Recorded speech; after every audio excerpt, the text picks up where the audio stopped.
Итак, 5 правил, как сфотографировать портрет максимально красиво. Эти 5 приемов, или, как сейчас модно говорить, лайфхаков, подойдут не только для фотографирования других людей, но также помогут вам сфотографировать красиво себя, ну то есть селфи. И помните, чтобы делать крутые снимки, не обязательно иметь крутую камеру. Самое главное – это знание. Меня зовут Станислав Иванинский, я фотограф, преподаватель фотографии. Погнали! И первое, о чем мы поговорим, это широкоугольные объективы. Это объективы, в которые входит максимально много всего. То есть по умолчанию ваша камера стандартная в смартфоне именно такая. То есть чем ближе вы подносите камеру, объектив к лицу, тем сильнее будут искажения. Обратите внимание, чем дальше отхожу, тем меньше искажений. Поэтому правило номер 1 – не использовать широкоугольные объективы для съемки лицевых портретов. При использовании широкоугольной оптики лицо всегда будет искажено, поэтому близко не подходим, либо используем оптику максимально длиннофокусную. С такой оптикой можно подойти очень близко, и искажений все равно не будет. Ну, а если у вас нет возможности использовать длиннофокусный объектив, просто отойдите немножко подальше, а потом просто кадрируйте.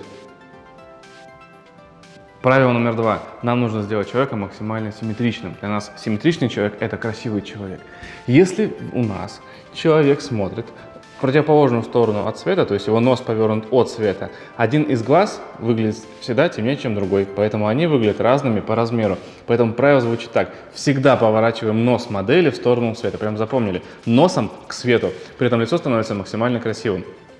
То есть, если вы не чувствуете, темнее один глаз, чем другой или нет, всегда следите за областью, которая находится у вас под глазом, который ближе к тени. Под ним должно быть пятнышко света. Еще раз носом поворачиваемся на меня. Вот видите, темно, и медленно-медленно носом в ту сторону. Давай. Вот видите, пятнышко света под глазом. Еще на меня прямо носом. Вот так вот. И еще раз в другую сторону. Вот таким вот образом. Видите, пятнышко под глазом появилось, и портрет выглядит максимально красивым и приятным. Правило номер 3. При съемке лицевого портрета всегда делаем так, чтобы камера была выше глаз модели.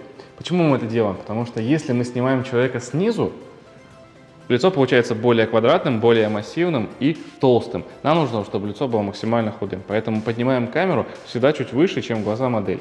Если мы не чувствуем, насколько нужно высоко поднять камеру, ну, например, торопимся, снимаем, что нужно сделать? Смотрим на ноздри.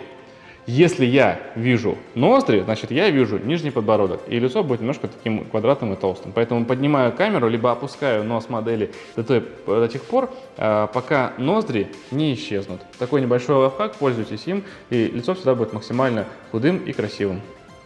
Правило номер 4. Очень важный момент, который касается глаз. Во-первых, в лицевом портрете глаза должны быть всегда по линии третей. Во-вторых, в них обязательно должен быть блик. Когда в глазах есть блик, они всегда выглядят более лучезарно, красиво, интересно, прям искрятся. Помните аниме? Там всегда используется этот прием. И небольшой лайфхак. Если на заднем плане много разных отвлекающих предметов, используйте такой прием. Немножко порежьте макушку. При этом акцент будет весь на глаза, и мы будем смотреть только на блик. И от этого блика просто не будем отрываться и не заметим ничего на заднем плане. Такой небольшой лайфхак всегда помогает нам максимально акцентировать внимание на глазах.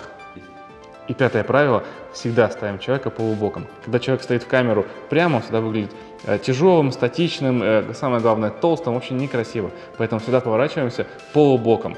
Во-первых, выглядим худее, во-вторых, динамичнее, ну и вообще так более лаконично смотрится в кадре. И это касается абсолютно любого положения тела. Неважно, человек, которого вы снимаете, стоит ли он, сидит ли он или просто даже лег. Всегда он должен быть по диагонали к кадру, то есть полубоком находиться.